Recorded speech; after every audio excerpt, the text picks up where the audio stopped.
sobre todo académico. Me he dedicado mucho a la docencia, en la vida privada también, y parte de la pública, pero no en institución como el Tribunal Electoral, sino participé también en el órgano judicial y participé también en aproximadamente dos o tres juntas nacionales de escrutinio del Tribunal Electoral.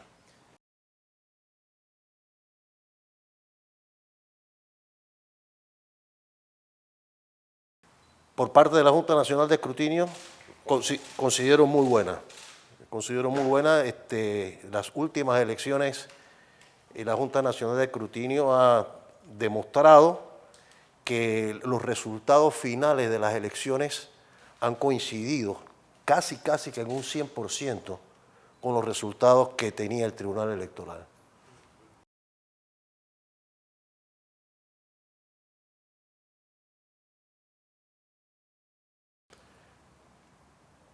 Yo pienso que la democracia es esencial y el Tribunal Electoral es una institución democrática que lamentablemente ante la opinión pública en los últimos años ha decrecido un poco, ha desmejorado. Es una percepción. Sin embargo, los resultados de las elecciones han demostrado que el Tribunal Electoral ha cumplido con la democracia.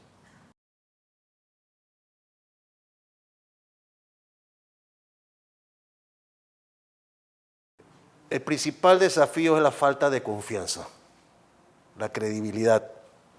Y tengo dentro de mis metas precisamente fortalecer esa democracia, fortalecer esa credibilidad y esa convicción de que la ciudadanía esté consciente de que el tribunal está haciendo una buena labor. ¿Es correcto?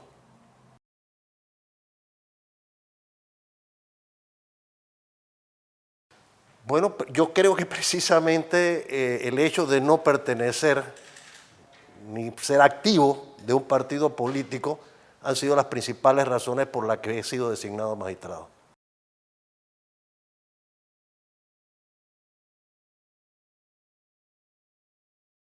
El problema de la segunda vuelta electoral es que no corresponde realmente al Tribunal Electoral. Habría que hacer una reforma constitucional para permitir la figura de la doble reelección.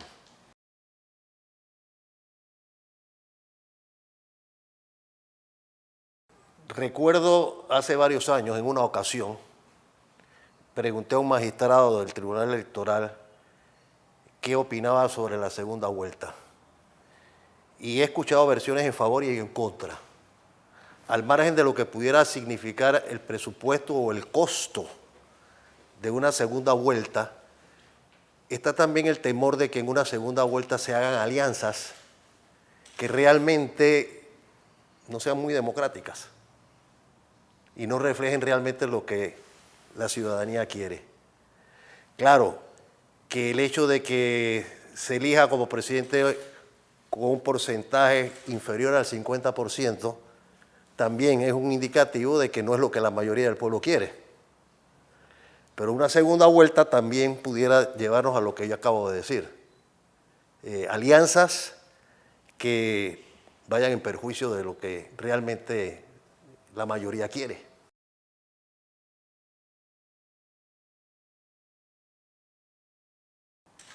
Porque mi posición personal, una segunda vuelta quizás sea bueno. ¿Y como magistrado? Como magistrado no podría darte una opinión. Recordemos que como magistrado aquí existe un pleno, aquí existe 3 magistrados que su mayoría son las que deciden. Entonces, mi posición personal, no sé si sería la que compartan los otros 2 colegas magistrados.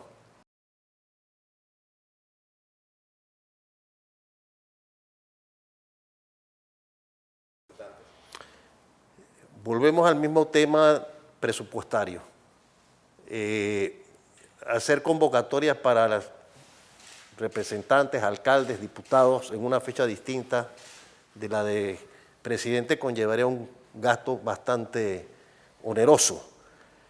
En algunos países es así. Hay países donde, por ejemplo, la mitad de la asamblea se elige en un periodo, mitad del periodo presidencial, y eso pues significaría también alianzas.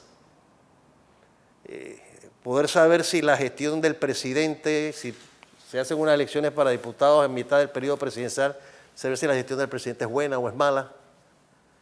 Entonces, volvemos a la misma pregunta anterior.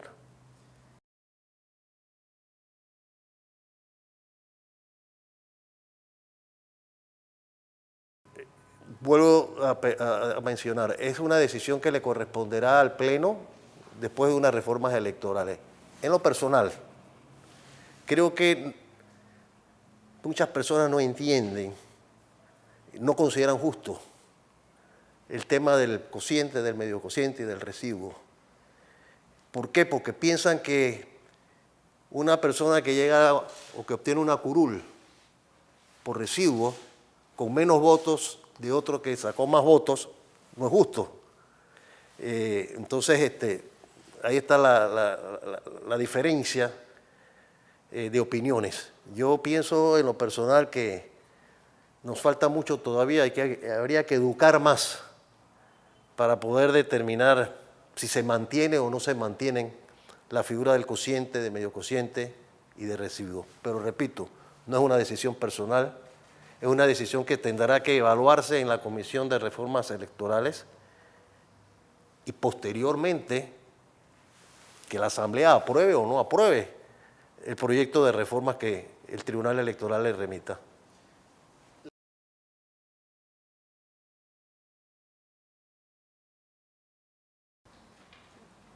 Recordemos que el voto plancha existía y fue eliminado posteriormente a través de un fallo de la Corte Suprema de Justicia en materia de inconstitucionalidad, como que se volvió a restablecer. Entonces, se consideró en ese fallo que la causa por la que tenía que mantenerse el voto en plancha era porque le daba mayor participación, mayor equidad. Y vimos que en las últimas elecciones el voto plancha no favoreció a los partidos políticos, favoreció a los de libre postulación.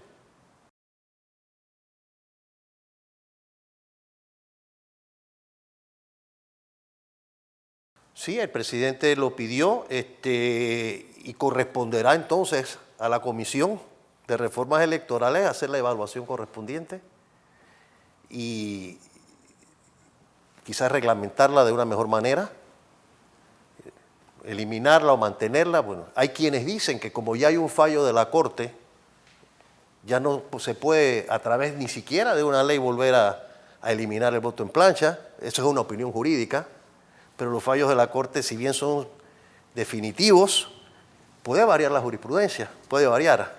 Entonces, es un tema que realmente corresponderá a la Comisión de Reformas Electorales decidir si se mantiene o no se mantiene, si se modifica o no se modifica, y finalmente la Asamblea, que es la que tiene la última palabra, porque aquí se han presentado muchas solicitudes de reformas electorales a la Asamblea y después no son aprobadas.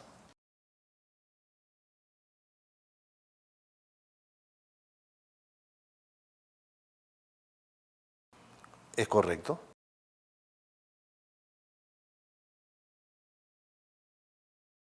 Bueno, eso habría que preguntárselo al presidente.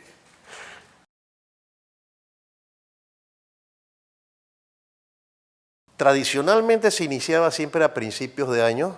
La razón por la que todavía no se ha hecho la convocatoria de la apertura es precisamente porque acabo de tomar posesión como magistrado, como presidente del Tribunal Electoral. Yo no puedo decirte una fecha exacta, pero tengo el propósito de que a más tardar a mediados, fines de febrero, pudiéramos estar haciendo la convocatoria.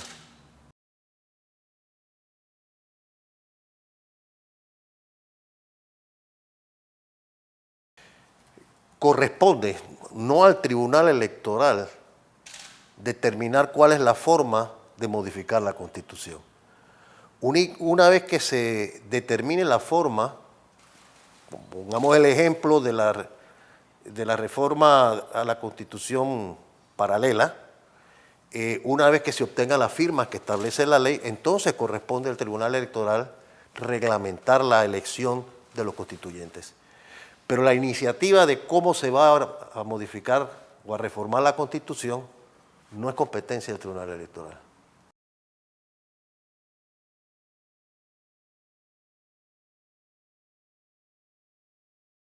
Es decir, la reforma a la Constitución a través de, valga la redundancia, una reforma originaria, si bien es cierto, como lo acaba de mencionar, no está contemplado, hay quienes dicen que como el poder emana del pueblo, en base a la norma constitucional, al artículo 2, habría que entonces determinar de qué manera se van a elegir esos constituyentes. Pero no hay una forma, no hay un mecanismo legal ahora mismo en la Constitución ni en ninguna ley que determine cómo se haría una reforma constitucional originaria.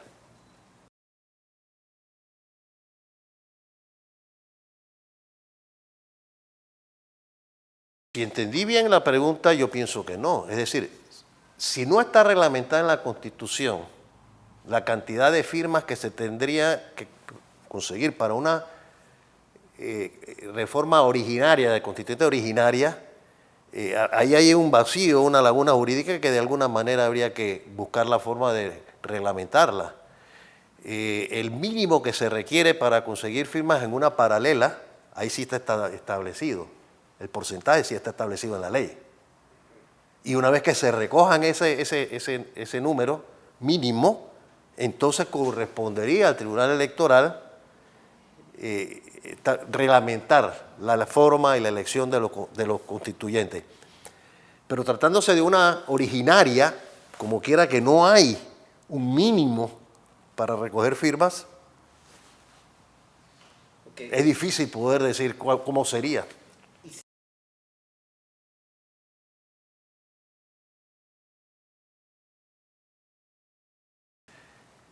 Ahora mismo no. Pienso que no. Habría que hacer un trabajo, creo que ya se está haciendo un trabajo en lo que es una reforma constitucional paralela. No sé si existe la intención de hacerla originaria.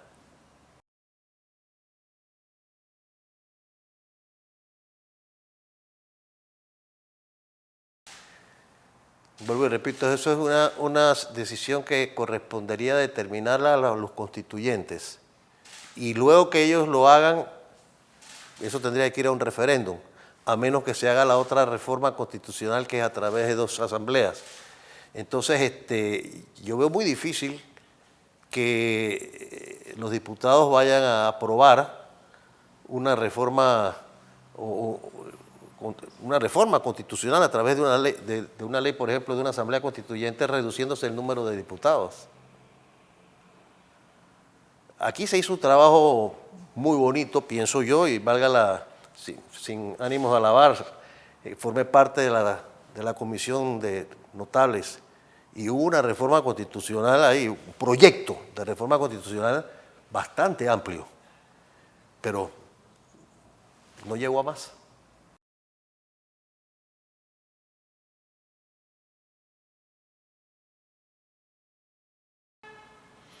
Actualmente pienso que sigue siendo igual. Hay confianza de que se pueda mejorar y por eso mencioné que uno de mis propósitos es el fortalecimiento. ¿Cómo lo logro? A través de una mejor transparencia, a través de una rendición de cuentas. Creo que de esa manera pudiéramos lograr aumentar, mejorar la confianza y la credibilidad. ¿Considera que se deben hacer cambios dentro de la institución o la estructura del Tribunal Electoral? Yo pienso que la estructura es buena. Yo pienso que la estructura es buena. Tal como está actualmente, no creo que sea necesario hacer cambios a la estructura de la institución.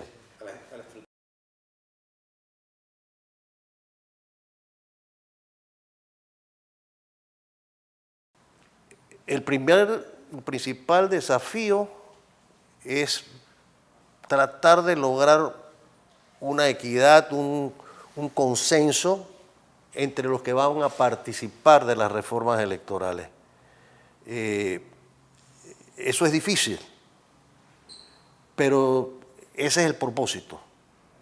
Lograr un consentimiento, que haya un consenso en todas las materias que se presenten, que van a ser varias, a las reformas electorales.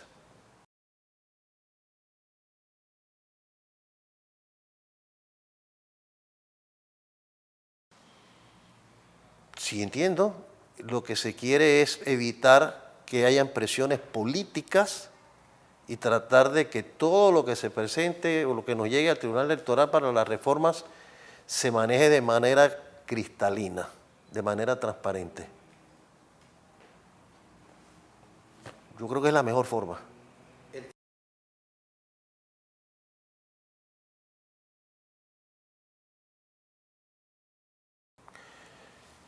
Yo creo que se debe buscar, y este es el momento adecuado en las reformas electorales, buscar la forma de evitar de que a escasos días o meses de una elección se tenga que estar haciendo interpretaciones, resolviendo problemas, y una manera de garantizar la credibilidad y la confianza es evitando precisamente eso.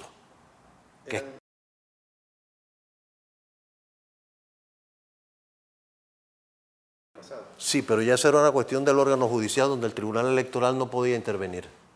¿Y debió el Tribunal Electoral analizar el tema y decidir? Aquí hay un problema bastante interesante que estás mencionando, y yo creo que hay un hilo muy delgado entre lo que es competencia de la Corte en materia constitucional y lo que es competencia del Tribunal Electoral en materia de leyes electorales. Y ese hilo, esa diferencia entre lo que es la competencia del órgano judicial y lo que es la competencia del Tribunal Electoral, de alguna manera habrá que, a través de la jurisprudencia, pues irlo delimitando, ¿no? Que el Tribunal Electoral no entre en temas que son eminentemente constitucionales, se reconoce y se respeta las decisiones del órgano judicial, y lo que es de interpretación de una ley electoral, que sea competencia del Tribunal Electoral y que no, bajo subterfugios de inconstitucionalidad, se vaya al órgano judicial.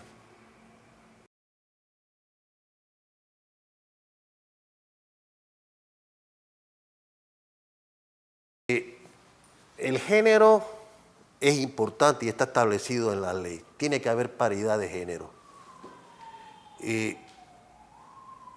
¿Cómo se logra esa paridad de género? Quizás evitando las excepciones que existen a esa paridad de género, como por ejemplo el hecho de que a través de la Secretaría de la Mujer de un partido político se certifica que en la búsqueda no hubo mujeres que querían participar en determinado, entonces ya eso le eximía de la paridad de género. Entonces, no eliminarlo, pero buscar una fórmula a través de la cual no se busquen excepciones a la paridad de género. Yo estoy convencido de que es necesario la paridad de género.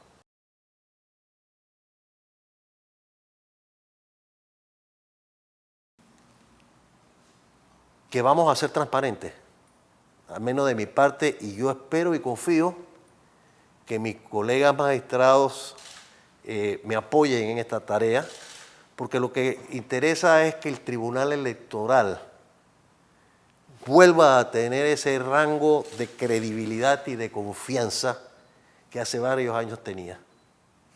Bueno, el hecho de que podamos estar cada 4 o 5 años después de unas elecciones revisando las normas electorales es un indicativo de que existe el interés de que se mejore. No en todos los países existe esta disposición. El Tribunal Electoral no solamente la tiene, sino que es obligatorio por mandato legal. Entonces es a través de esta comisión de reformas electorales que podemos lograr que se vaya fortaleciendo en futuro